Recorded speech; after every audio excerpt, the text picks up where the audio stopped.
이런 재미있는 이야기가 있습니다. 옛날에 전기가 처음 들어왔을 때 있잖아요. 그때 어떤 한 할머니 집도 이제 전기가 들어오게 된 거죠. 그 전기를 연결했는데 그럼에도 불구하고 몇 달이 지나도록요, 그 계량기가 그대로인 거예요. 그 계량기 수치가 말이죠. 그래서 검침원이 그걸 보고 이상히 여겨서 그 할머니께 여쭤봤다는 거죠. 할머니 그 전기를 거의 안 쓰셨네요. 그러니까 그 할머니가 대답하는 대답이 이렇습니다. 쓰긴 쓰지. 그런데 촛불을 켤 때만 써. 그렇게 답을 했다라는 얘기입니다. 근데 여러분, 이런 상황이 사실 우리에게 낯설지 않은 상황이라는 것이죠. 실은 우리도요, 하나님이 주신 부요한 자원, 써도 다 소진되지 않는 그 부요한 자원 있죠. 그런 부요한 자원을 그저 촛불을 켤 때 쓰는 것처럼 말이죠. 그런 정도로 여기는 때가 많이 있다는 거죠. 여러분, 하나님이 우리에게 주신 부요한 자원, 가장 부요하고 가장 놀라운 자원과 선물이 무엇입니까? 단연 말씀이죠. 말씀입니다. 하나님이 우리에게 주신 무한히 써도 남는 그런 자원, 다 소진되지 않는 그 무한한 자원, 그것은 바로 말씀입니다. 그러나 쓰지 않는 전기가 아무 소용이 없듯이요, 말씀 역시 아무리 부유한 자원이라 하더라도 우리가 관심을 두지 않고 우리 삶의 자리에 말하자면 끌어다 쓰지 않으면은 사실 그건 아무 소용이 없는 거 아니겠어요? 아까 그 이야기에서 이 할머니에게 전기라는 것은요, 몰라가지고, 이 전기라는 것은 그저 촛불을 켤 때 잠깐 사용하는 그런 용도에 불과했잖아요. 전기가 어둠을 몰아내고 도시 전체를 가동시키고 온 세상을 움직이는 거대한 에너지다, 이 사실을 몰랐기 때문에 그런 것이죠. 어쩌면 우리도요, 말씀을 그런 태도로 대하고 있지는 않은가 돌아보게 됩니다. 말씀을 단지 어떤 도덕적인 교훈이나 아니면 종교적인 교리나 아니면 때로 우리 마음을 달래주고 위로해주는 그런 심리적인 어떤 진정제, 그 정도로 말씀을 대하는 그런 우리 태도들이 참 많이 있다는 거예요. 하지만 여러분, 성경은 있잖아요, 말씀을 전혀 다른 태도로 우리에게 소개해주고 있습니다. 전혀 다른 것으로 우리에게 말해주고 있어요. 말씀은 단순히 그처럼 신앙생활의 어떤 보조제 이런 게 아니라는 거죠. 우리가 말씀이 없이 어떻게 살 수 있나 이런 생각을, 이런 마음들을 갖지만, 그러나 실은 우리 삶의 자리에서 보면은 말씀과 괴리되고 말씀과 멀어진, 말씀에 관심을 갖지 않는 그런 우리 삶이 실제로는 얼마나 많냐, 이런 거 아닙니까? 그래서 말씀을 단순히 우리 신앙생활의 어떤 보조제 정도로 여기는 그런 우리의 모습들이 있죠. 근데 이 성경은 말씀을 결코 그렇게 소개하고 있지 않죠. 말씀은 그보다 훨씬 더 근원적이고 더 강력한 창조의 에너지, 생명의 에너지로 성경은 말씀에 대해서 우리에게 그렇게 소개하고 있습니다. 그 사실을 우리가 어디에서보다도 오늘 우리가 읽은 이 성경의 첫 페이지를 통해서 확인할 수가 있는 거 아니겠어요? 이 성경의 첫 페이지, 여기서 우리는 말씀이 가진 정말 진짜 얼굴, 말씀이 가진 진짜 얼굴은 무엇입니까? 창조의 에너지죠. 오늘 창세기 1장에 바로 그러한 사건이 기록되어 있잖아요. 성경을 여러분 펼칠 때 우리가 가장 먼저 만나는 하나님은 어떤 하나님입니까? 어떤 하나님입니까? 여러분, 우리가 오늘 바로 성경의 첫 장을 펼치지 않았습니까? 어떤 하나님을 만납니까? 바로 창조하시는 하나님, 창조하시는 하나님을 만나지 않습니까? 창세기 1장 1절, 태초에 하나님이 천지를 창조하시니라. 창조하시는 하나님을 만납니다. 그런데 여기서 중요한 것은요, 그 하나님이 무엇으로 천지를 창조하십니까? 무엇으로 모든 만물을 창조하고 계십니까? 하나님은 천지를, 모든 만물을 창조하시는데 그 어떤 도구도 어떤 재료도 사용하고 있지 않죠. 무엇으로 창조하시죠? 말씀으로 창조하십니다. 그래서 여러분이 이렇게 말할 수도 있어요. 우리가 성경 첫 장에서 만날 수 있는 하나님은 어떤 하나님이냐? 어떤 하나님이죠? 말씀하시는 하나님이죠. 그렇죠? 우리는 말씀하시는 하나님을 우리는 성경 첫 페이지에서 만나게 됩니다. 빛이 있으라. 예, 이렇게요. 물 가운데 궁창이 있어 물과 물로 나뉘게 하라. 하나님이 계속해서 말씀하고 계세요. 창세기 1장에 하나님이 말씀하고 계십니다. 그 하나님이 말씀하시는 그 음성이 곧 창조의 시작, 모든 것들이 출발되는 그 시작, 창조의 사건인 거죠. 오늘 특히 본문에서 우리가 좀 주목해 볼 것은요, 빛이 있으라 하시니 뭐라고요? 빛이 있었다. 그렇죠? 빛이 있으라 하시니 빛이 있으니라. 그러니까 하나님의 이 말씀과 그 말씀의 성취 사이에 어떤 간격도 없어요. 어떤 장애도 없습니다. 그렇지 않습니까? 빛이 있으라 하시니 빛이 있으니라. 이 말씀과 말씀의 성취가 마치 들숨과 날숨처럼 호흡의 하나로, 한 호흡으로 연결되어 있습니다. 하나님이 말씀하시면은 곧장 그 말씀이 성취되고, 하나님이 말씀하시면은 곧장 그 말씀이 사건과 현실이 됩니다. 그게 하나님의 말씀의 신비이고 말씀의 놀라운 역사인 것이죠. 그것이 의미하는 바가 여러분 무엇일까요? 말씀과 말씀의 성취 사이에 어떤 간격도 없다라는 것, 이것이 우리에게 명확하게 보여주는 게 무엇일까요? 하나님의 말씀은 단순한 어떤 의사소통의 도구나 그런 수단이 아니라는 거죠. 하나님의 말씀은 새로운 실제를 만들어내는 어떤 생성하는 힘인 거예요. 무엇인가 만들어내는 생성적인 그런 파워, 에너지. 하나님의 말씀은 그런 것입니다. 말이 그저 우리는 의사소통하는 도구로 여기죠. 물론 사람의 말은 그럴 수 있습니다. 그러나 하나님의 말씀은 그것과 성격이 전혀 다르다는 거예요. 말씀이 하나님의 입에서 나가는 순간, 그러면은 더 이상 그것은 그저 머물러 있지 않고 흩어져 버리지 않고요, 곧장 어떤 사건과 실제로 열매를 맺습니다. 그게 하나님의 말씀의 특징인 것이죠. 그래서 이사야 55장에 보면은요, 10절과 11절에 바로 말씀드린 그 원리를 이런 비유로다가 이제 설명하고 있습니다.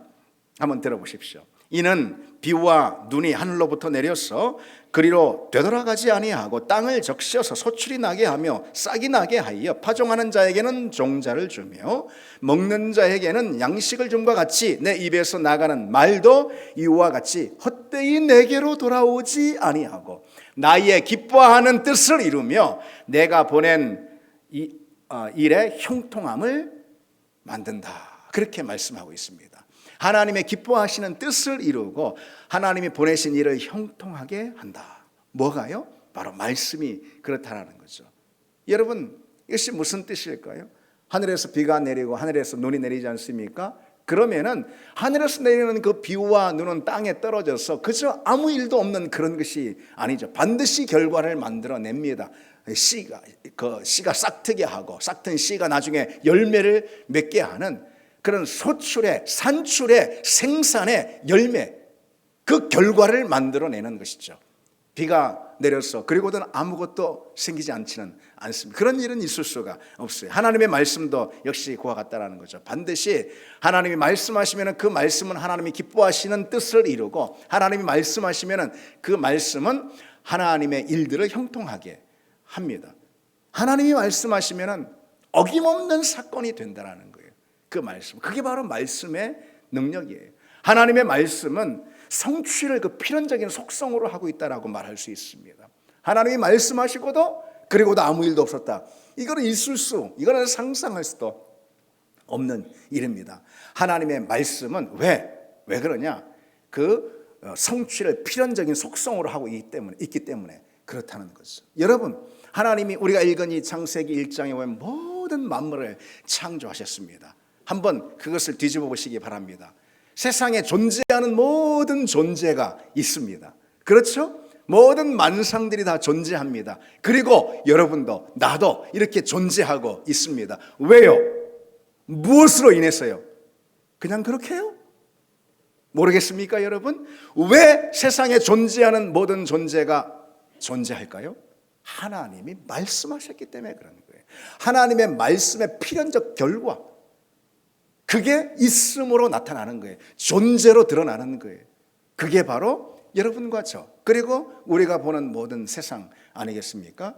하나님이 빛이 있으라, 하나님이 땅이 있으라, 하나님이 모든 식물이 있으라, 하나님이 사람이 있으라 말씀하신 거죠. 모든 존재는 하나님의 그 말씀으로 빚어졌습니다. 그래서 우리는 이 대목에서요, 이 말씀, 특히 하나님의 말씀, 이 말씀이 무엇인지 우리가 좀 기억해 볼 필요가 있습니다. 우리는 성경에서 이 말씀을 의미하는 히브리어 단어 다바르라고 그러는데요, 그 다바르에 대해서 주목할 필요가 있어요. 말씀을 의미하는 히브리어 단어는 다바르입니다. 그런데 이 다바르는 있잖아요, 히브리어에서 그래서 단순히 말이나 어떤 소리를 의미하지 않습니다. 이 다바르에는 이 단어 자체에 어떤 사건과 행동과 이 실체가 담겨 있습니다. 다바르, 이것은 단순히 말이 아니고 사건과 행동과 실체를 의미하고 있다는 거예요. 그래서 히브리적인 사고에서는요, 말씀이 한번 전해지면은 그러면은 사건이 일어나는 거예요. 히브리적인 사고에, 성경적인 사고에서는요, 말씀이 선포되면은 그러면은 곧장 그것이 실체로 드러납니다. 그래서 여러분 시편 33편 5절에 보면은 이렇게 노래하고 있어요. 여호와의 말씀으로 하늘이 지음이 되었으며 그 만상을 그의 입 기운으로 이루었도다 그랬습니다. 모든 만상이 무엇을 통해서 이루어졌다고요? 그의 입 기운. 다시 말해서 하나님의 말씀의 창조적 에너지 있잖아요. 하나님의 말씀이 모든 것을 만들어내는 원천이라는 것이죠. 하나님이 말씀하셨습니다. 그로 인해서 모든 만상이 이루어진 것이죠. 히브리서 11장 3절 역시 모든 세계가 하나님의 말씀으로 지어진 줄 안다라고 했습니다. 그렇습니다. 모든 것이 하나님의 말씀으로 빚어졌어요. 그처럼 말씀은요, 역사를 만들어내는 창조의 에너지입니다. 모든 것을 빚어내는 창조의 힘입니다. 하나님의 빛이 있으라 이렇게 말씀하셨을 때 그것은 단순히 어떤 소리나 진동이 아닌 거예요. 어둠을 찢고 빛이라는 것을 실제로 만들어내는 그런 에너지로 작용을 한 것입니다. 그게 하나님의 말씀의 힘인 것이죠. 그래서 성경에는 여러분 종종 하나님의 말씀이 임했다 이런 표현들이 나오거든요, 성경에. 그러면은 하나님의 말씀이 임했다라는 이 기록은 곧장 무엇을 의미하냐면은 이제 새로운 사건, 새로운 역사가 출발됐다라는 것을 의미합니다. 이를테면 여러분 사무엘에게 그 성전에 자고 있는 그 사무엘 있죠. 사무엘에게 하나님의 말씀이 임하지 않습니까? 그러니 그동안 모든 암흑과도 같았던 그 이 시기, 암흑의 시기가 깨지고 이제 가고 새로운 시기가 열리는 것이죠. 하나님이 주도하시고 다스리시는 새로운 시기가 열리는 거예요. 언제요? 하나님의 말씀이 한 사람 사무엘에게 임했을 때 말이죠. 그리고 하나님의 말씀이 여러분 세례 요한에게 임하지 않습니까? 빈들에 있는 광야에 있는 세례 요한에게 하나님의 말씀이 임합니다. 그러자 온 인류 가운데 온 인류를 뒤덮고 있었던 그 이 저주와 심판의 그늘이 다 물러가고 예수 그리스도 가져오시는 그런 구원의 메시지가 들리지 않습니까? 언제요? 먼저 하나님의 말씀이 임하는 거예요. 말씀이 임하면은 그처럼 이제 옛 시대는 종결이 되고 새로운 역사, 새로운 날들이 펼쳐지는 거예요. 말씀이 임해야 그와 같은 역사가 일어나는 거죠. 그러니까 오늘 본문에도요, 땅이 혼돈하고 공허하며 흑암이 깊음 위에 있다라고 했습니다.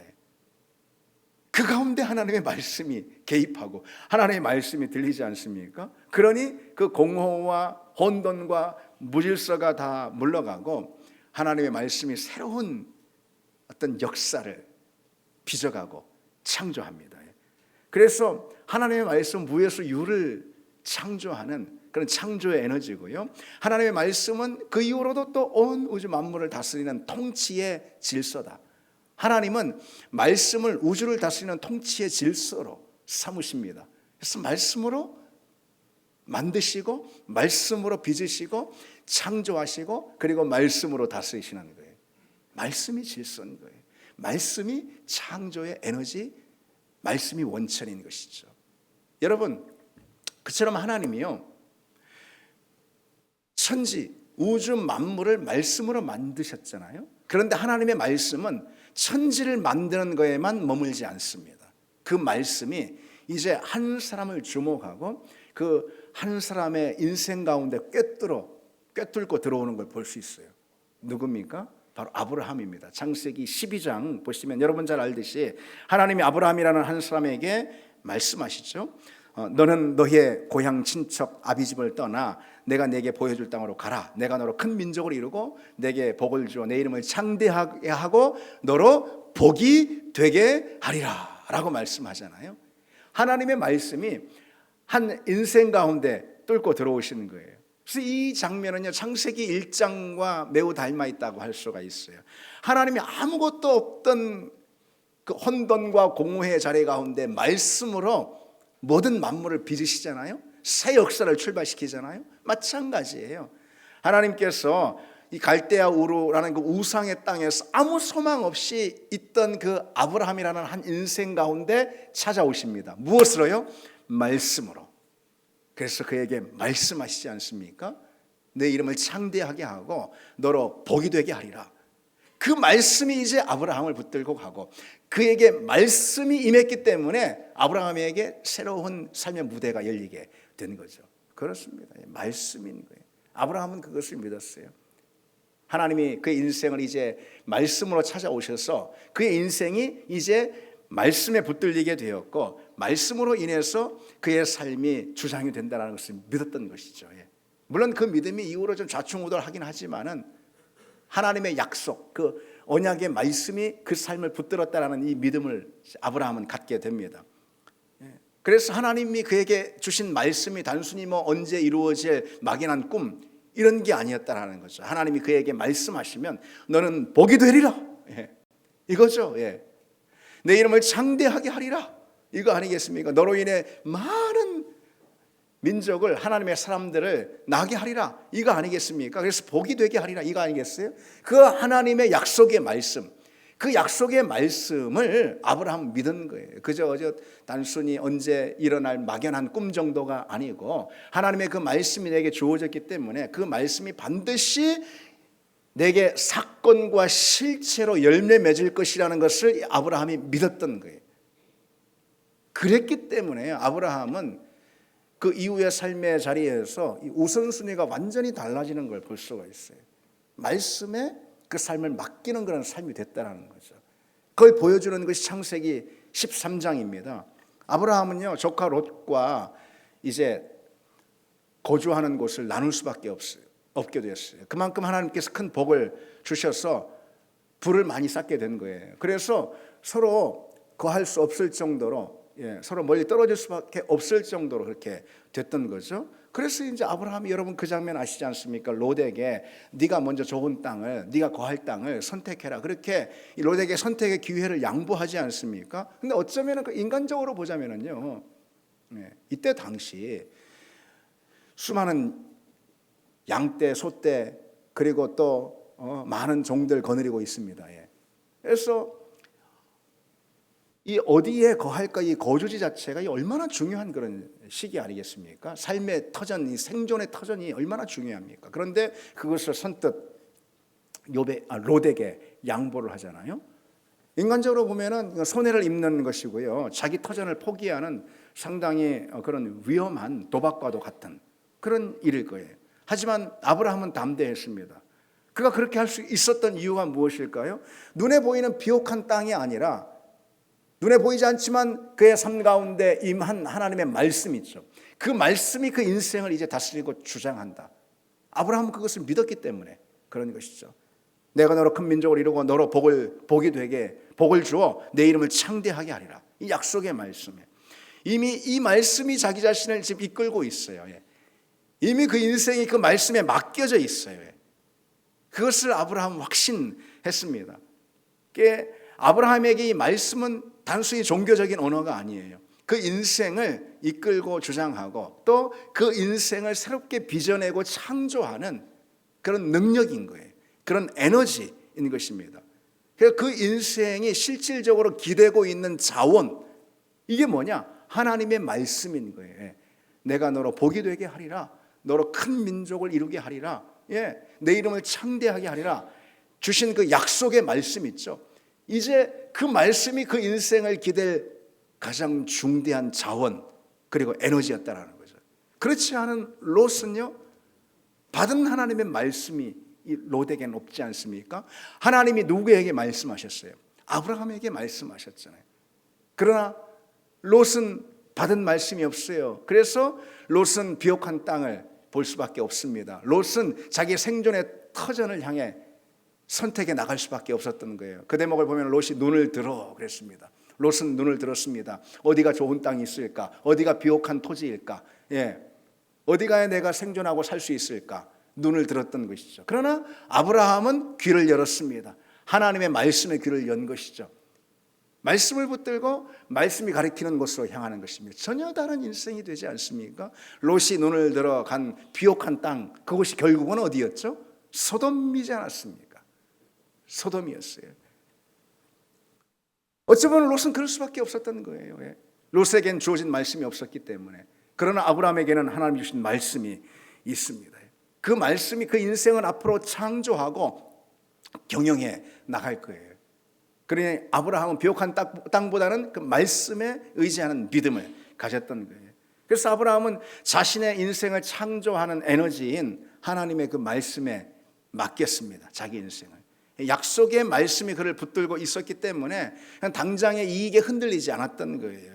미래에 대한 불안, 그런 불안 앞에서도 안심할 수가 있었던 것이죠. 그것이 말씀이 임한 사람들의 그런 능력인 것이죠. 그것이 자기에게 임한 말씀을 붙드는 믿음을 가진 사람들의 모습이죠. 그러니까 하나님의 말씀이라는 그 에너지가 이 아브라함의 내면에 가득 차 있었습니다. 물론 우리가 창세기를 보면은 아브라함이 그 믿음이 좌충우돌하기도 합니다. 그러나 어쨌든 하나님이 그렇게 이끄시는 거예요. 하나님이 아브라함의 그 10년 그 내면 가운데 하나님의 말씀으로 가득 채워 주셨어요. 아브라함이 그 내면에 하나님의 말씀, 약속의 말씀으로 가득 차 있었기 때문에 그런 뭐 세상에 연연하지 않은 거예요. 진정한 자유와 담대함을 가질 수가 있었습니다. 어디로 가든지 하나님의 복, 말씀하신 하나님의 그 약속이 내 삶의 자리, 내 걸음 가운데 주어질 것이다라는 믿음이 있었던 거죠. 그러니까 연연하지 않은 거죠. 우리 역시 마찬가지입니다. 여러분 2026년 새해가 되지 않았습니까? 이 새해도 여러분 하나님이 주신 시간임을 믿습니다. 그래서 우리가 환경에 묶일 게 아니라는 거죠. 환경에 연연하고 여러분 뭐 노상 그랬지 않습니까? 뭐 요즘도 뭐 어렵다 뭐 날 그러는데 여러분 10년 전 뉴스를 한번 틀어보십시오. 뭐 그때도 역시 마찬가지였어요. 여러분 다만 우리 인생을 맡길 수 있는 것은 우리 인생을 새롭게 빚어내는 창조의 에너지가 되는 하나님의 말씀인 줄 믿습니다. 그 말씀을 붙들지 못하는 것이야말로 진짜 문제지 우리 상황과 환경의 문제가 아니라 말이죠. 그렇죠? 그러니까 하나님의 말씀이 아브라함의 인생을 한 인생을 주장했듯이 여러분 그 말씀은 오늘도 동일하게 살아 역사하는 줄 믿습니다. 여러분 말씀이 죽었습니까? 하나님이 죽으셨습니까? 하나님이 살아계시듯이 하나님의 그 말씀 역시 오늘도 동일하게 살아서 우리 가운데 역사하는 줄 믿습니다. 여러분 히브리서 4장 12절의 이 구절을 다 아시지 않습니까? 하나님의 말씀은 살아있고 활력이 있다 그랬습니다. 하나님의 말씀은 살았고 활력이 있다. 하나님의 말씀은 살아서 오늘도 역사한다는 거죠. 그 말씀은 어떤 말씀이었습니까? 아무것도 없는 무의 자리에서 공허와 혼돈의 자리에서 하나님이 모든 것을 만드신 빛이 있으라 부터 시작해서 모든 것을 만드신 바로 그 말씀, 그 능력, 그 창조의 에너지, 그게 하나님의 말씀 아니겠어요? 그 말씀은 살아서 오늘도 동일하게 우리 인생 가운데 일하시는 줄 믿습니다. 하나님의 말씀은 능력이 있고 활력이 있습니다. 하나님의 말씀은 살아 역사합니다. 온 만물을 창조하신 그 하나님의 말씀, 단지 이것은 과거의 진술이 아니라는 거죠. 아브라함이라는 한 인생을 택해서 그 인생 가운데 창조의 역사를 행하신, 그래서 그 운명을 변화시킨 그 하나님의 말씀, 그 역시 옛적의 그런 기록이 결코 아니죠. 그렇죠, 여러분. 전지를 창조하시고 모든 일들을 행하시고 수많은 사람들의 운명을 빚어내신 그 말씀, 그 말씀은 오늘 우리의 말씀인 줄 믿습니다. 오늘 우리에게도 일하시는 말씀인 줄 믿습니다. 여러분 이 사실이 제일 중요합니다. 그 말씀이 나의 말씀입니다. 아브라함의 인생 그 운명을 새롭게 빚으신 그 말씀이 나의 말씀입니다. 아니 천지 만물을 창조하신 그 말씀이 오늘도 내 인생을 새롭게 창조하시고 빚으십니다. 여러분, 이 믿음이 우리 그리스도인에게 가장 중요한 믿음이라는 사실을 기억하기 바랍니다. 하나님의 말씀은 책 속에 갇힌 글이 아니라는 거죠. 단순히 어떤 정보나 문자, 지식이 아니라는 거죠. 지금 여기서 존재하고 활동하는 실체입니다. 하나님의 말씀이 지금 여기서 살아 일하면은 반드시 그것은 창조의 결과를 만들어내는 거예요. 말씀드렸듯이 하나님의 말씀이 일하고 하나님의 말씀이 우리에게 들리고 그리고는 아무것도 없다. 이거는 있을 수가 없는 거예요. 그것은 하나님의 말씀이 아닌 것입니다. 하나님의 말씀은 반드시 무엇인가를 산출하고 무엇인가를 열매 맺는 필연적으로 그렇게 하는 속성이 있다는 거예요. 그것이 하나님의 말씀이에요. 그래서 여러분, 우리는 하나님의 말씀을 대면할 때요, 우리 전 존재, 우리 인격으로 대면하기를 원합니다. 단순히 그것은 어떤 글자나 정보, 이런 우리 지식을 채우는 무엇인가 그런 것이 아니기 때문이죠. 실은 하나님의 말씀 그 자체가 우리 영혼에 파고들고 우리 삶을 만지는 인격과도 같습니다. 하나님 우리에게 말씀하십니다. 아니, 그보다는 하나님 그분이 말씀으로 계시는 분이에요. 하나님 그분이 말씀으로 존재하시는 분이라는 거죠. 그래서 우리는 하나님의 말씀을 대면할 때 우리 인격, 전 인격으로 하나님의 말씀에 반응해야, 응답해야 하는 거죠. 그럴 때 하나님의 역사, 우리 인생을 빚어내는 창조의 역사가 시작이 되는 겁니다. 하나님의 말씀은 인격과 같다 그랬습니다. 여기서 신비가 일어나는 거예요. 내가 말씀을 읽는 것 같지만 하나님의 말씀, 인격과 같습니다. 따라서 내가 말씀을 읽는 것 같지만은 하나님의 그 말씀이 오늘 나를 읽는 거예요. 내 마음의 깊은 동기와 숨겨진 아픔과 내 안에 있는 어떤 혼돈과 공허, 염려와 불안, 그 모든 것을 간파하고 읽습니다. 무엇이요? 하나님의 말씀이. 내가 말씀을 펴서 읽습니다. 그러면 하나님의 말씀이 들립니다. 그 순간 그 하나님의 말씀은 살아 역사해서 내 안에 있는 모든 숨은 동기와 아픔과 고통과 염려와 두려움과 불안, 내 안에 있는 모든 어둠과 혼돈을 다 파악하고 간파하십니다. 다 읽으십니다. 그리고 그 자리에 새로운 역사를, 하나님이 오늘 창세기 1장에 보면은 혼돈과 공허 가운데 새 창조의 역사를 펼치듯이 우리 가운데 그와 같은 빛이 있으라, 새 창조의 역사를 펼치시는 거죠. 우리가 특히 말씀을 대면할 때요, 말씀을 하나님의 인격으로 대면할, 우리 전 인격으로 대면할 때 말이죠, 우리 내면에는 그 말씀이 어둠을 몰아내는 그런 역사를 경험하게 되는 거예요. 오늘 본문에 말씀이, 하나님이 말씀하시고 하나님의 말씀이 발화되고 하나님의 말씀이 선포되고 일어난 첫 번째 일이 무엇입니까? 어둠을 몰아내지 않습니까? 왜? 하나님이 빛이 있으라 하셨기 때문에. 여러분, 우리가 우리 의지로, 우리 노력으로, 우리 인생 가운데 들이온 어둠을, 그늘을 몰아낼 수가 있겠습니까? 우리 힘으로 우리가 자, 올해 새해가 됐으니까 으쌰 해보자 할 수 있습니까, 여러분? 어둠이 그런 거라면 누가 어둠 가운데 있겠습니까? 다만 이 어둠이라는 것은요, 하나님께서 우리 심령, 내면, 우리 삶의 자리 가운데 빛이 있으라 라고 말씀하실 때 이 어둠은 떠나가는 줄 믿습니다. 어둠은 힘을 잃게 되는 줄 믿습니다. 어둠이 동반한, 어둠이 수반하는 모든 어두운 것들, 모든 사망의 것들, 모든 우울한 것들, 모든 절망의, 낙심의 것들, 모든 불안과 두려움의 것들, 모든 염려와 걱정의 것들, 어둠이 수반하는 그 모든 것들 있죠. 그 모든 것들 역시 하나님께서 우리에게 말씀하시면은 그 말씀이 우리 심령의 빛으로 창조되고 그 빛이 우리 안에 있는 모든 어둠이 수반한 것들을 다 몰아낼 줄 믿습니다. 다만 말씀이라는 거죠. 하나님의 말씀이 임하면은 우리를 짓누르던 모든 것들이 다 떠나가게 되어 있습니다. 환경보다 크신 하나님의 말씀, 당연하죠. 모든 환경을 하나님 만드셨는 걸, 우리가 마주하고 있는 모든 보이는 것들이 다 하나님 만드신 것, 그보다 훨씬 크신 그 하나님의 말씀이죠. 그 말씀이 내 안에 자리 잡을 때요, 우리는 우리 삶의 자리에서 말씀이 이끄는 능력을 경험하게 될 줄 믿습니다. 환경이 장애가 결코 되지 않음을 믿습니다. 그래서 여러분, 우리 신앙에서 가장 중요한 것은요, 하나님의 그 말씀을 살아있는 인격과 능력으로 대면하는 그런 믿음의 태도인 거예요. 이게 아니고서는 어떤 것도 출발할 수가 없습니다. 하나님의 말씀을 살아있는 능력으로, 창조의 에너지로 대면하는 것, 그겁니다.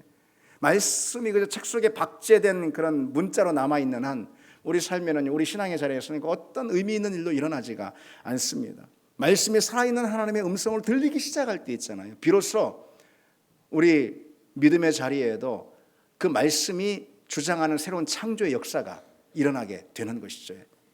그래서 이제 우리에게 필요한 것은 여러분, 내 생각이나 아니면 세상의 어떤 계산법이나 이런 것들이 아니라요, 말씀이 내게 내 삶의 유일한 능력이자 말씀이 내 삶의 유일한 이 창조의 에너지다, 자원이다. 내가 기댈 수 있는 유일한 능력과 자원은 바로 말씀입니다. 하나님의 말씀입니다. 이 믿음입니다.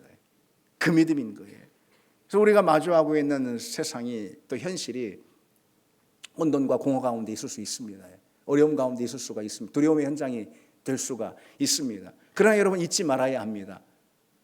바로 그때가 하나님의 말씀이 일하는 때인 거예요.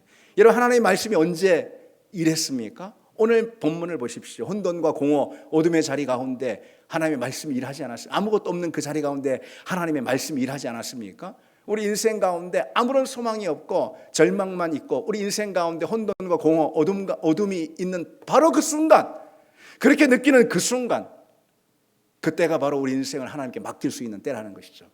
하나님의 말씀이 일하게 되는 때라는 것이죠. 여러분, 하나님의 말씀이 우리 인생 가운데 일하게 되기를 원합니다. 우리가 여기서 기억해야 될 것이 있습니다. 하나님 분명히 말씀하시고요, 말씀으로 창조의 역사를 행하시는데, 그 말씀의 창조의 능력이 우리 삶에 진정으로 역사하게 되려면은 우선은 먼저, 아까도 말씀드렸듯이 우리가 그 말씀을 전 인격으로 그 말씀에 반응해야 합니다.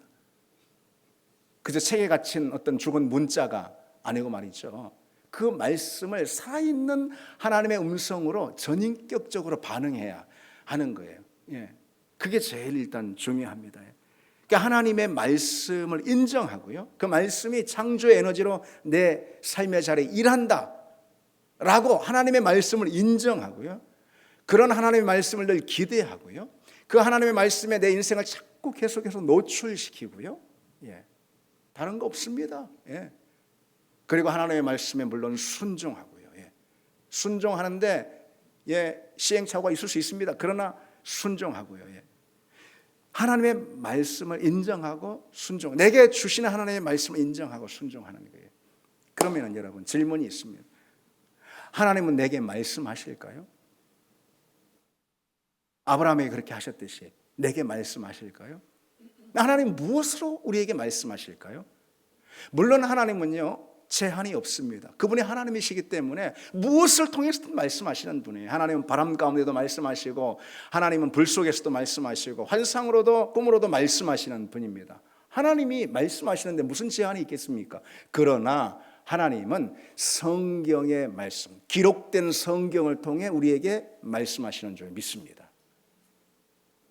하나님은 성경을 통해 우리에게 말씀하십니다. 여러분, 성경을 통해 우리에게 말씀하십니다. 하나님이 내게 말씀하시냐? 말씀하십니다. 내가 하나님의 말씀을 듣고자 하는 소원보다 더 강렬한 소원으로 하나님은 오늘도 우리에게 말씀하시는 거예요. 말씀으로 다가오십니다.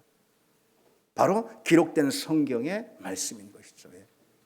우리에게 하나님은 이 성경을 통해서 당신이 하시고자 하시는 모든 말씀들을 기록해 놓으시고, 오늘도 여전히 성경을 통해 우리에게 다가오세요. 말씀으로 다가오세요. 그 말씀이 우리 인생을 새롭게 빛고 창조하는 것입니다. 따라서 여러분, 우리가 뭐 거창하게 다시 말씀으로라는 저는 현수막도 붙여놓고 올해 우리가 가질 비전이 다시 말씀이다 이렇게 하고 있지만요, 그게 구호로 붙여서는 안 되는 거겠죠.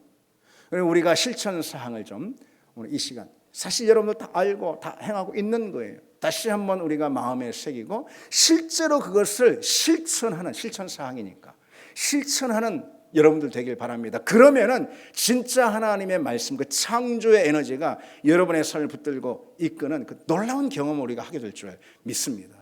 이 세 가지 실천인 거예요. 하나님 우리에게 말씀하세요. 무엇을 통해서요?